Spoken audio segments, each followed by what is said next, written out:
ایک روز وہ کہنے لگے کہ انہوں نے بچپن میں قرآن شریف ختم تو کیا ہے، لیکن رسماً اس کے معنی کو سمجھنے اور اس پر غور کرنے کا کبھی موقع نہیں ملا، اس لیے میں انہیں اردو کا کوئی آسان سا ترجمہ لا دوں۔ میں نے انہیں 2-3 سادہ سے آسان مترجم قرآن شریف فراہم کر دیے۔ ان کو انہوں نے بڑی محنت اور غور سے پڑھا۔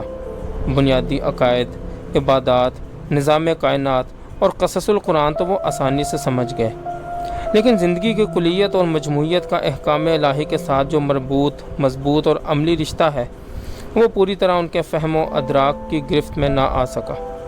کچھ عرصہ ان کے سر میں یہ سودا بھی سمایا رہا کہ قرآن مجید کو عقائد، عبادات، اخلاقیات، قوانین، تمثیلات، قصص وغیرہ کے عنوانات کے تحت بھی تدوین کر دینی چاہیے، تاکہ ہر موضوع کے حوالہ جات تلاش کرنے میں آسانی ہو۔ اس خیال میں کچھ ایسے ناصر کی ہمت افزائی کرتے رہتے تھے جو دین کو انضباطی پابندیوں سے آزاد کر کے اسے سہل انگاریوں اور تن آسانیوں کے سانچے میں ڈھالنے کی کوشش میں لگے رہتے ہیں۔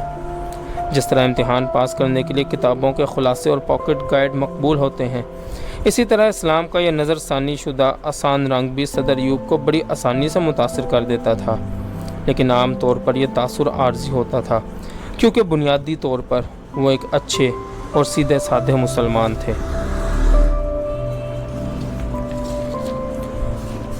1960 میں جب وہ سعودی عرب کے سرکاری دورے پر جا رہے تھے تو عمرہ ادا کرنے کے لیے انہوں نے خاص طور پر تیاری کی۔ ان کی فرمائش پر میں نے انہیں مختلف دعاؤں کے مجموعے دیے، جن کا انہوں نے چند روز خوب مطالعہ کیا۔ جس روز روانگی کے لیے ہم ہوائی جہاز میں سوار ہوئے، انہوں نے دونوں مجموعے واپس کر دیے اور کہا، مجھے اپنے مطلب کی چیز مل گئی ہے، اب زیادہ لمبی چوڑی دعائیں یاد کرنے کی ضرورت نہیں۔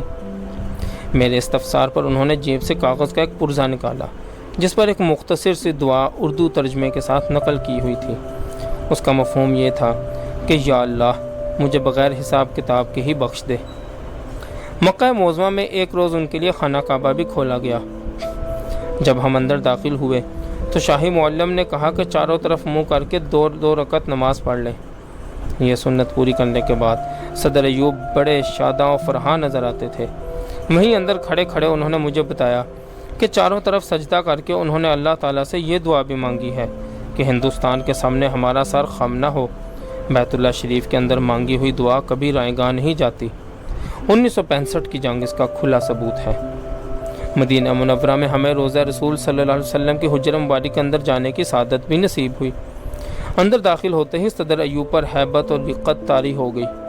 لمحہ بھر کے لیے انہوں نے دونوں ہاتھوں سے روضہ اطہر کا غلاف تھام لیا اور ان کی آنکھوں سے ٹپ ٹپ آنسو گرنے لگے۔ زندگی بھر میں نے انہیں صرف ایک بار اس طرح اشک بار دیکھا ہے۔